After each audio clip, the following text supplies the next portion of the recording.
I've been thinking.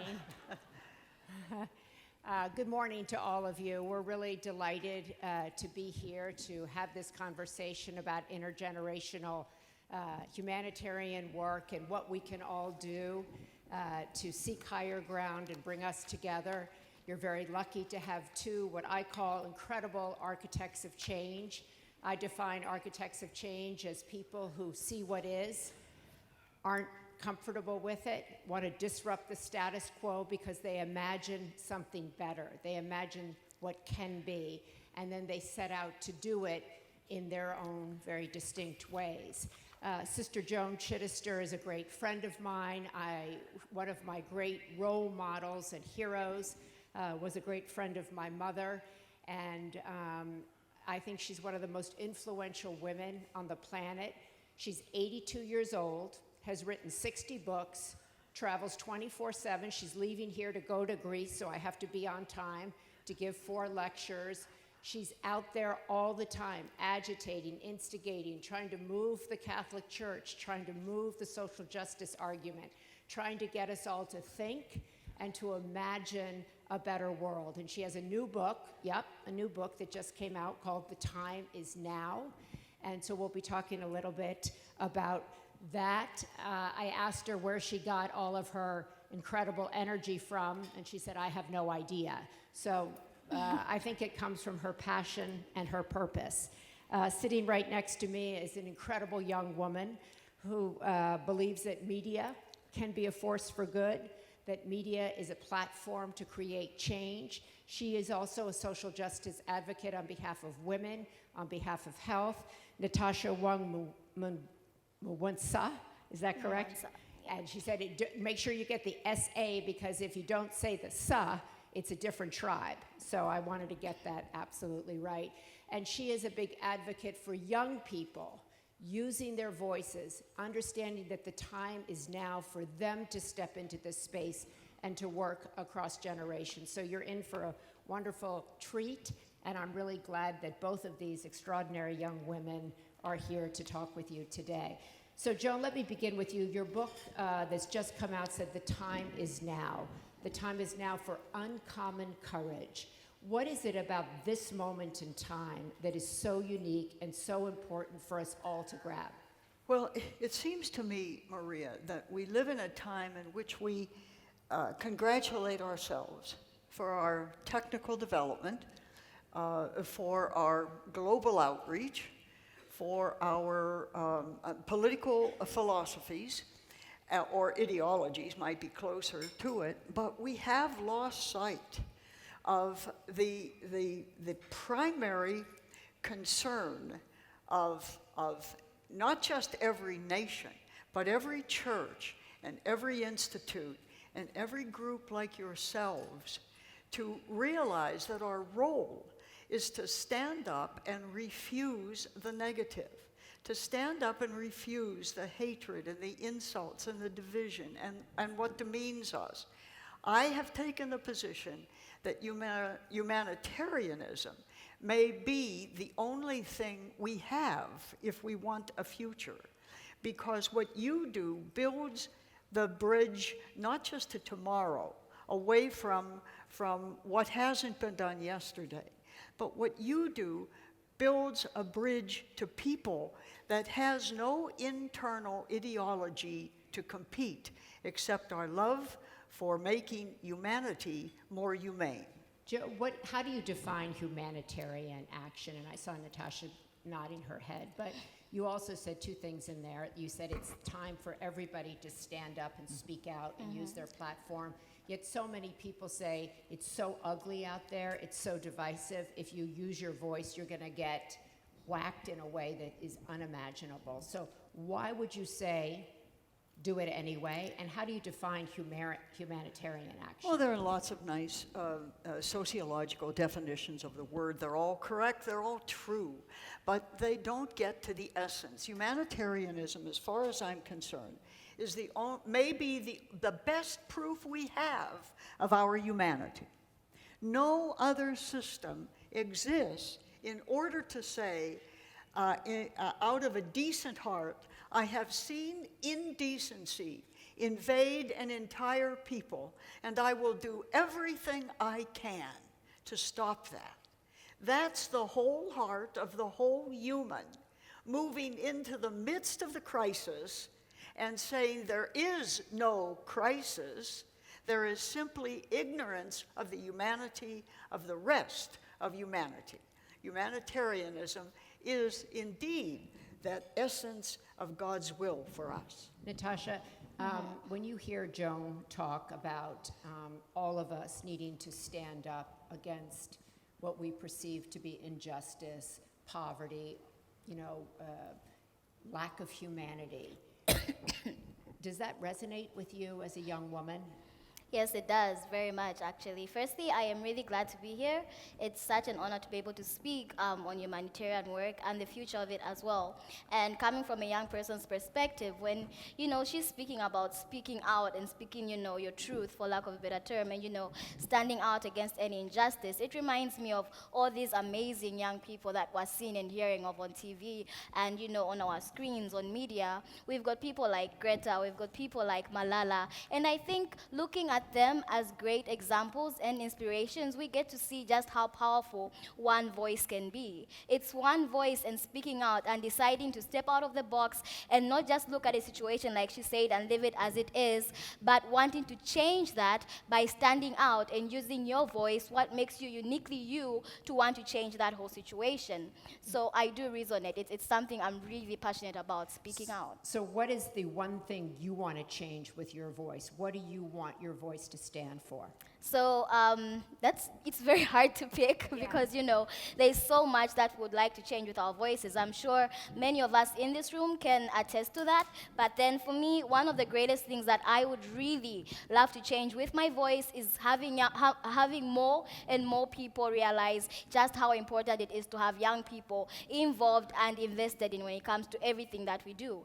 It's young people that are supposed to be the center of almost all that we do. And of course, we are not trying to say that when we focus on young people, we neglect every other group, but then we're just saying they've got so much potential and energy that investing and involving them can actually change the whole world for everyone in it. So for me, that's one thing I really love using my voice for, helping people realize just how powerful young people are.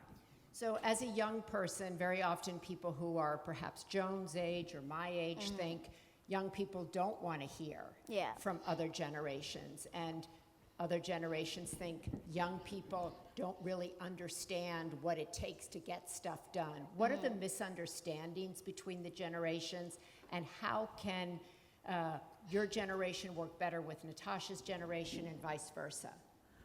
Let me be indirect about that, Maria. It Indirect? I'm getting to your You're getting question. to direct. I believe that every institution, every system has two problems that must be dealt with, and that is they have the problem of vision unborn, but they also have the problem of memory not soon enough dead. So somehow or other, it's moving vision and memory together. The whole notion that we have in front of us what has happened from the degree of staleness in political thinking, for instance, everywhere, around the globe. We know that the young people have discovered what we have not seen, or what we saw worse and ignored, because it didn't meet the bottom line, the expectation of what I wanted from this business at the end of it. The young people come along and say, don't you understand? That bottom line is a false line. We'll have no future for bottom lines at all if you don't listen to us. Now, my answer to you is, I'm a Benedictine nun. I come from an institution that was formed in the 6th century, and for over 1,500 years is still existing and operating on the very same document that started us in the 6th century. And one of the lines that belongs on this stage today is that Benedict mandates to his institution, to his community, that they must listen, They must listen to one another and then, quote, especially the young. Now imagine what I'm telling you. This idea that you and I hold so new and so warm is so old and so tried and so true. Listen, he says, to the prioress and the abbot, to everyone in the community, but especially the young. Now the big question is, how do you do it? Well, the big question, I think, for many of us is how do we even listen anymore? That is a challenge. So how do you listen? How do we listen as Yes. young people? Yes. When it comes to listening to the older generation, I think there's a huge barrier because sometimes there's a certain way that one might package the information from the older generation that we would be looking and would just not understand. Let's just be honest, because there is an understanding that the older generation has, and they've designed things to suit them and the experiences that they lived. And that's very understandable. You can't expect someone to share a story that they don't understand. But then coming from our perspective, we would listen more if we were involved in that story. If we're telling a story, for instance, and we have all these things going on and they're telling us what they've experienced, but then we can come on board and actually share what our experiences are, what our thoughts, our ideas, and what we think it should look like, and even design it in such a way that it can cater not just for the older generation speaking to us, but then it can also speak to us as this new generation. So you're saying that what young people want from generations like Joan or is to rewrite a story. Yes. And to have your voice included in the that story. Yes. Yeah, that's the key. The key is inclusion. For instance, nobody's born cooked. None of us are finished. Experience is its own product. On the other hand, you can be there so experienced you've run out of new ideas. I believe, and I honestly believe this, that if this kind of message were being heard, we would not have a board in the United States or in the world that didn't have at least 1/3 of its members on the board under 40. Why? Because again, as a person who represents a very, very ancient institution, we have a full 7, sometimes 9 years before our new membership at any age moves into the full responsibility for the entire community. We have much to learn from one another. The listening starts, yes, among the older. What do you think when you say we have much to learn from one another? Well, what is the thing that you most feel you need to learn from Natasha's generation? And Natasha, what do you most want to learn from Joan's generation? Okay, great. So there's I love, I love that she mentioned that, I'll start with what she mentioned earlier. She talked about experience and how, you can live on experience so much that you don't even have enough room to open up to the new. And I think that's something that we get to see over and over again. We have so many young people, brilliant ideas, brilliant methodologies that they would like to introduce, but there's no space for them to do that because the people who are in power, the people who've got all the resources that we need to do that just believe there's no other way of doing it. They're not ready to take as much risk as possible. And I think, even just like the Hilton Foundation has done it, having a symposium and having a young person speak is one way we can actually look at it. You are here bringing a young person and just saying, we are open to new ideas and new suggestions that the younger generation can have. And that's a very good start. And then, moving forward, what we actually would love to learn from you is how best to do it. Experience is very important. We can't do away with experience because we've all lived with experience. I think history is an important subject because we want to learn from the past so that we don't repeat it. But then it shouldn't take away the fact that the world is changing and global systems are changing too. What we see today is not what we're going to see tomorrow, but what we invest in today is what we're going to see in tomorrow. And tomorrow is left for us. So if you decide to design it a certain way that won't suit us tomorrow, then it's not going to work out. So we want to learn learn from the experience. We want to learn as much as we can from the history so we don't make the same mistakes. But then we also want to design the global system so that when I am 28 in 10 years, I'll be able to say, look, it's actually working better for us too. So that's something we'd like to see, the experience, the lessons and all that, but then the new ideas should be pushed forward as well. So if you say, we want to hear from you, we want your experience, but we want to kind of do it our way too? Yes. So how's that work? We want to do it our way. So I have 4 kids in their 20s, so like I'm interested. Like we want to hear how to do it, but we don't want to do it like you're telling me to do it. Exactly. So that's really kind of, I deal with this almost nightly. Well, tell me everything, Mommy. I don't want to do But anything you just told me. Yeah, but what's missing here, my fear is your own lesson. Yeah. You want included and you must include. You can't simply take your A and make it B. This group has to create the system that gets young voices at the end of that table. If we had young voices at the end of every board, or at least in the civic arena, 25 years ago, we'd have bike paths now. We're still fighting for bike paths because we never listened to young people saying, we're trying to use bikes because we don't want the footprint of the automobile or the bus or the truck. But it's dangerous on our streets. You finally have some cities at least taking 50 blocks, and they'll call it bike path. Those ideas have to be heard, but heard and included is the word. Yeah. Otherwise, you just have a new form of younger revolution without the experience to maintain it. That's very true. So what I want to hear from, what I heard her say, I'm trying to say, and that is this older experienced generation has to make a proper place of inclusion to hear the young. Or all you're doing is feeding force, which never works, and feeding revolution, which should be evolution. Well, I think your generation, and it was something we've been fighting up until the last couple of years when you talk about getting young people on boards, it's really been like, let's just get women on boards. That's been a huge thing that we're still going. That's so right. Now it's like, let's get women on boards and let's get a different generation on the board so we're more reflective of the world at large. How do we not, whether it's on a board or in a room like this, how do we not seep into negativity? There's so much negativity out there. And I want to kind of, make sure that this conversation leads us forward into a hopeful space about what we can all do, because everybody in this room knows people of different generations. So in your mind, it's like we have to sit down. Yes.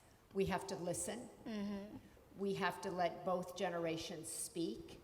We have to begin to try to tell a new story that is one of interconnection and come up with solutions so the older generation may have to drop some of its previous ideas. Yes. You may have to come with some, but drop some of your ideas and craft new solutions that are reflective of this time. Is that correct? Yes. So I think that I'm sorry, go ahead.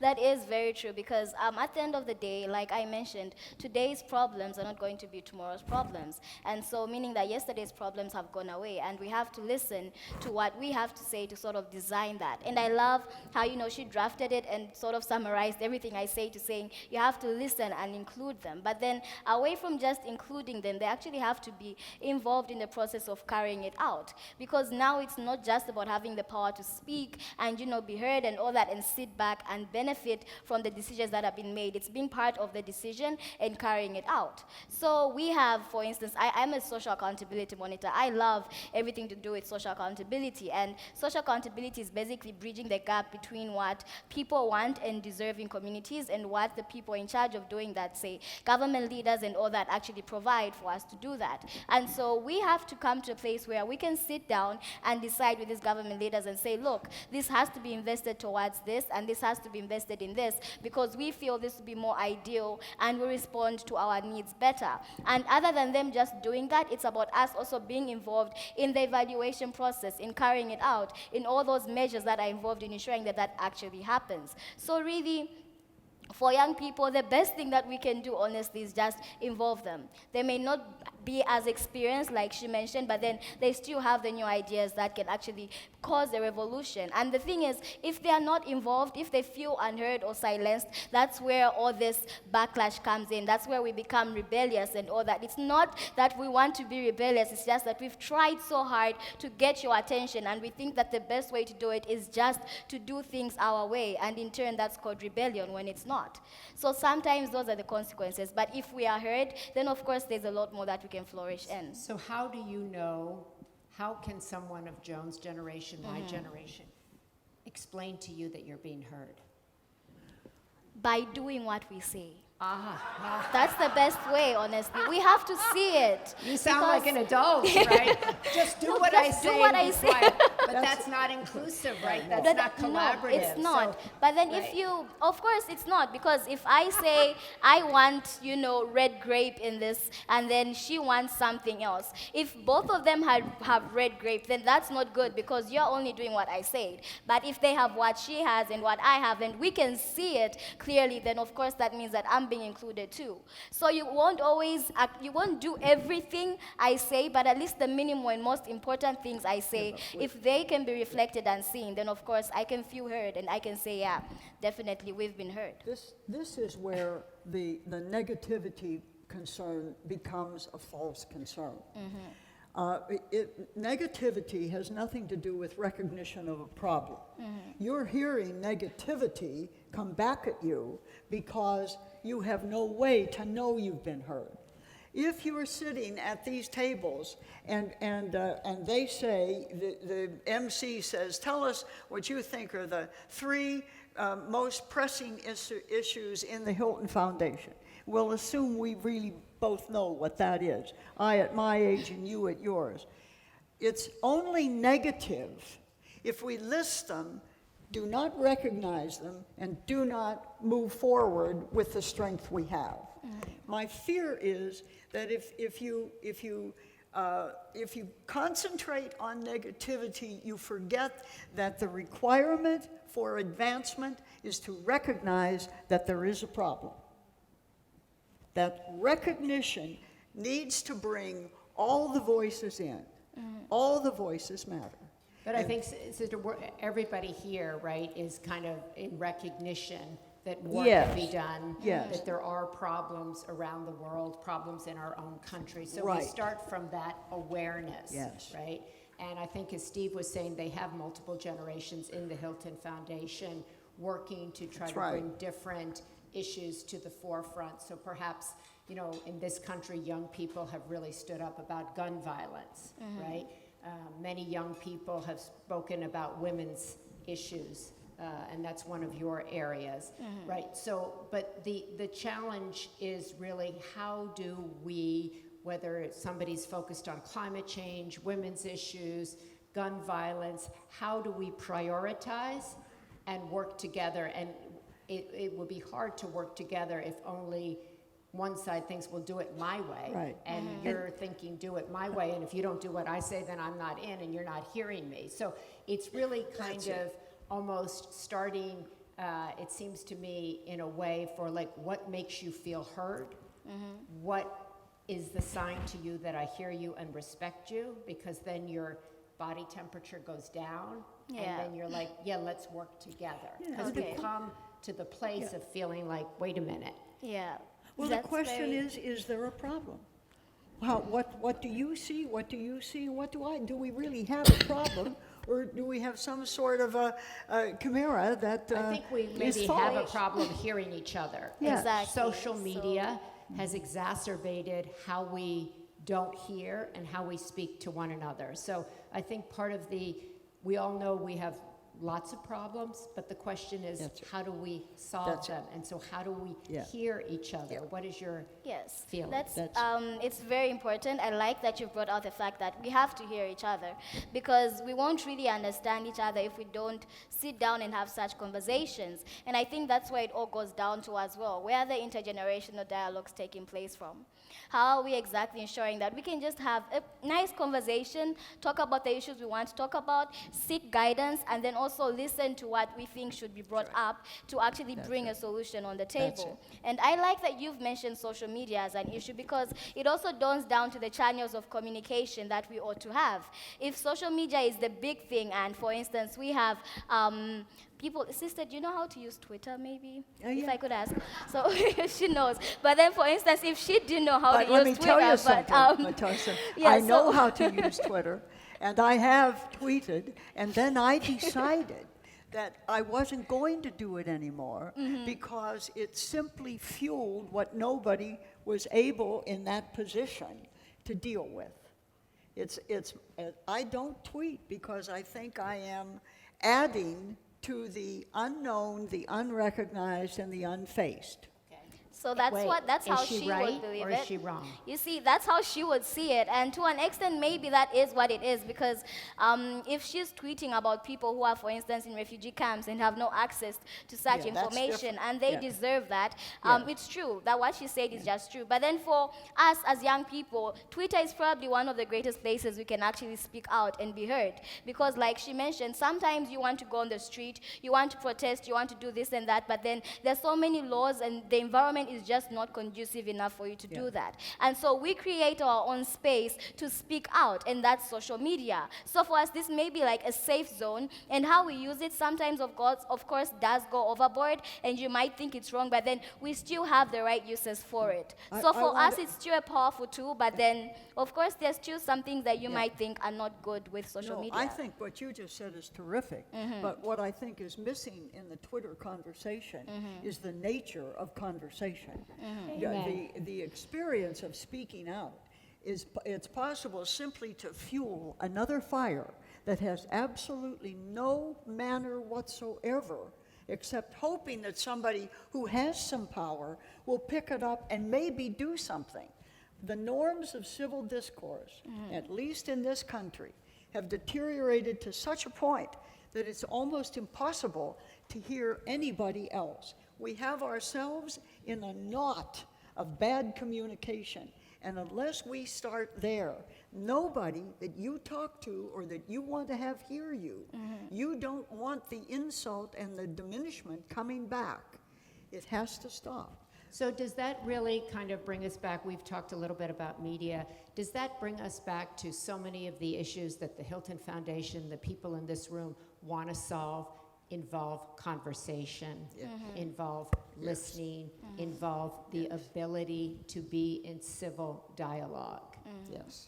Yes, it does. I believe that's very important that we have such dialogue. And, she's brought out a really good view of it, because sometimes social media can be a place where people are being brought down for what they believe is, someone should be able to have an opinion and not be judged against it and not, receive bad criticism for it. But then at the end of the day, it's very hard for you to reach out to a mass audience. For instance, I'm from Zambia, all the way in Africa. And for me to be here, it was because someone shared a video of me speaking during a conference on social media. And of course, the Hilton Foundation or whoever suggested me to be here saw it and picked it up from there. That would have been very hard without social media. Yeah. So there's a lot of good that these channels social can media actually is bring for us to actually come together and have certain conversations and dialogue and, speak to the issues. But then that doesn't mean that just because it's got this criticism and backlash, and sometimes it may be hard to handle, and communication may be an issue, that we should totally give up on it.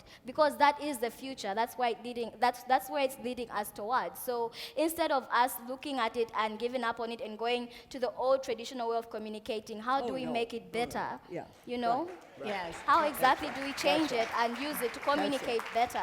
I think actually, sister, you should be on Twitter, because Yeah, I know, like- I think your voice is certainly powerful, and your voice brings up issues that other people aren't talking about. So I think Natasha has a point. Oh, I do instead too. of giving I up don't on it. deny the But point. on the other hand, I would like you to tell her, describe your life in Zambia to her, and I would like her to describe her life in the monastery to you.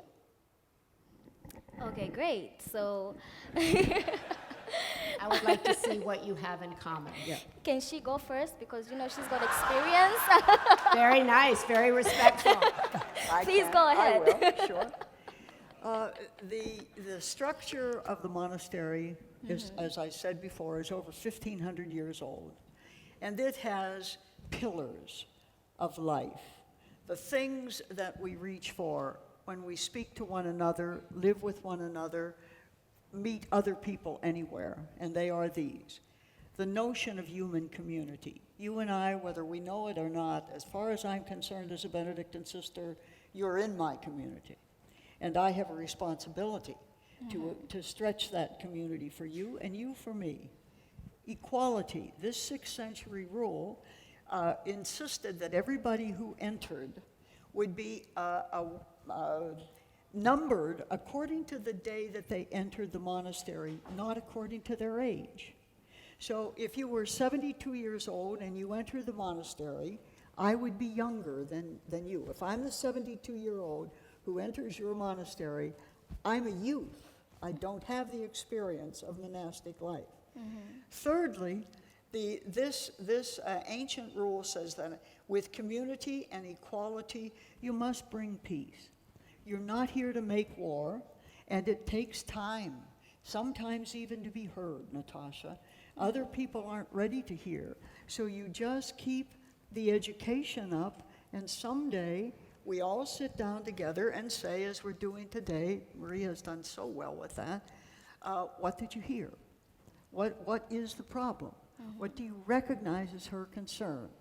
In addition then to community and equality and peace, we have a responsibility to care for the other. And where does the care come from? It comes from recognizing what the will of God is for both of us. What is the will of God for creation?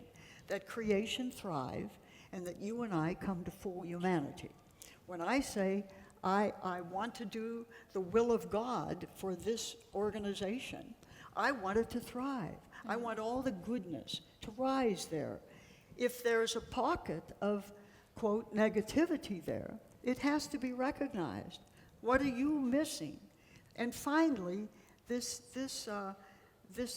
communal body put here to enable the will of God also has responsibility for stewardship. Take care of this world.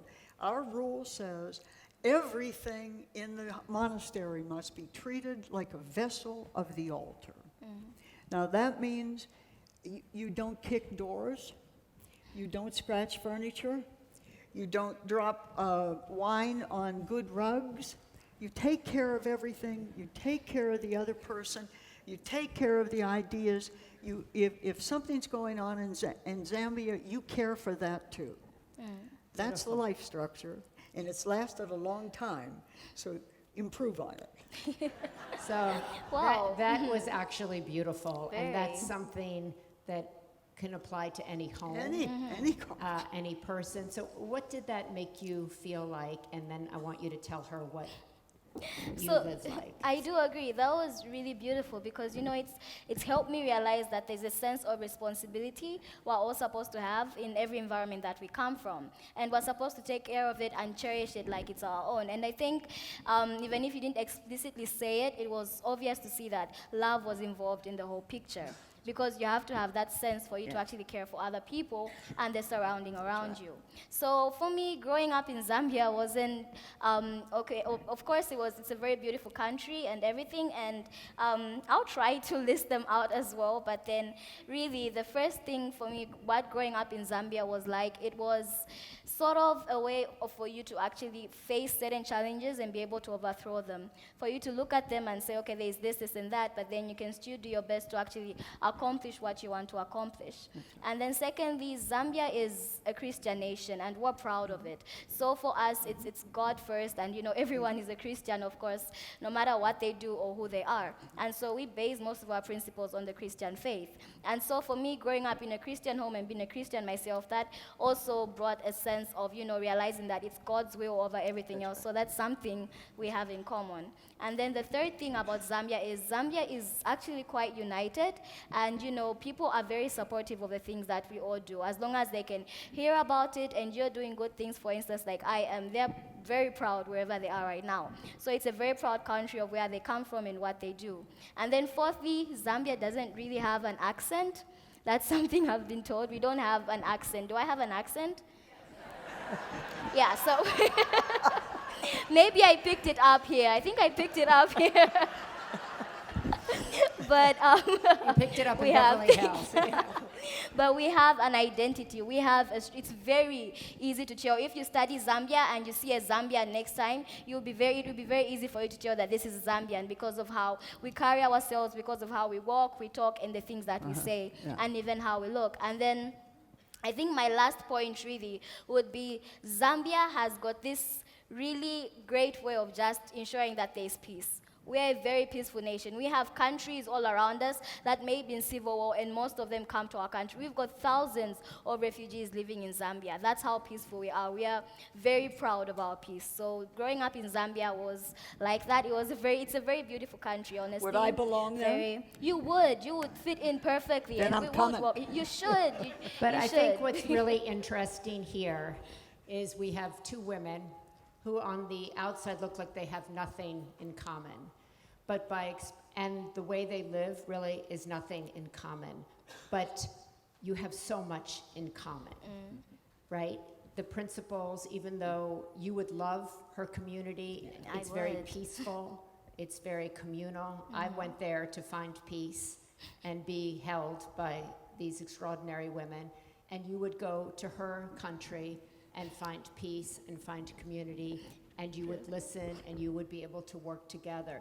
So I think that that's kind of what really this intergenerational conversation is about, is before we even talk about all the problems we're trying to solve and put out into the world, to realize how much we actually already have in common, that the outside might not look like it, but our interior principles are very united.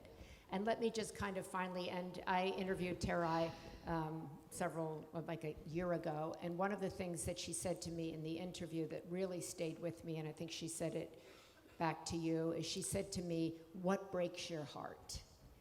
And I thought it was such a great question to ask anybody, because what breaks your heart, as I always say to my children, your pain leads you to your passion.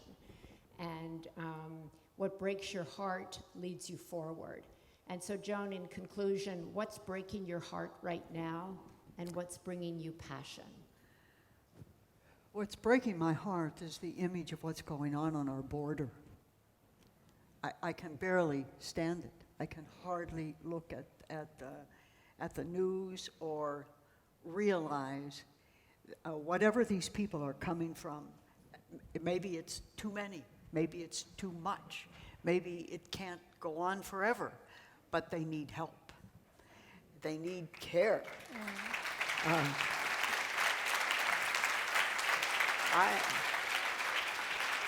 I simply do not understand why we are responding to this punitively. It affects me deeply as a human being. What gives me passion? I have said for years that if I ever made my own coat of arms, the signature scroll on it would say just this: I didn't succeed. It didn't change. But one thing I know, if not for me, then because of me, I will not give up.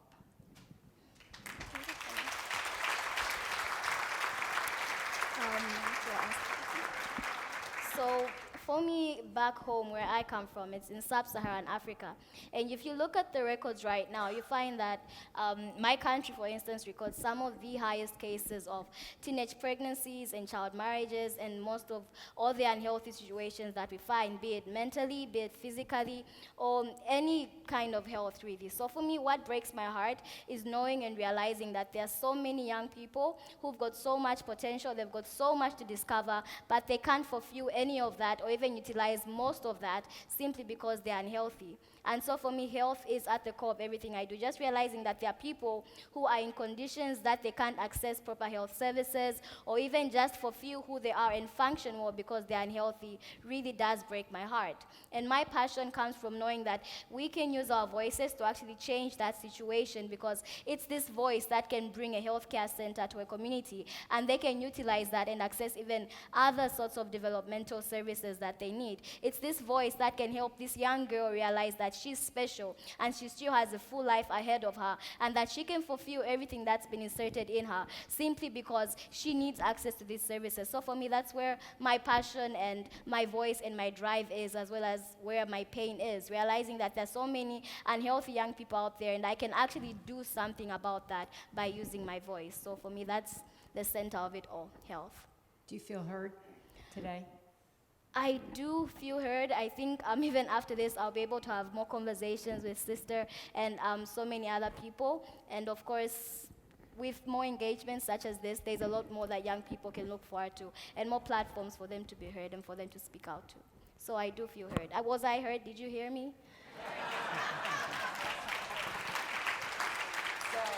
I want to thank Sister Joan and Natasha for their work that brought them here, their voices that you heard here today, the common ground that they exhibited in front of you, and I'm sure that they will work together moving forward. I hope that they take away that there is so much common ground, and both of them have what I call uncommon courage. So thank you very much. Thank you. Thank you. Thank It you was for lovely. making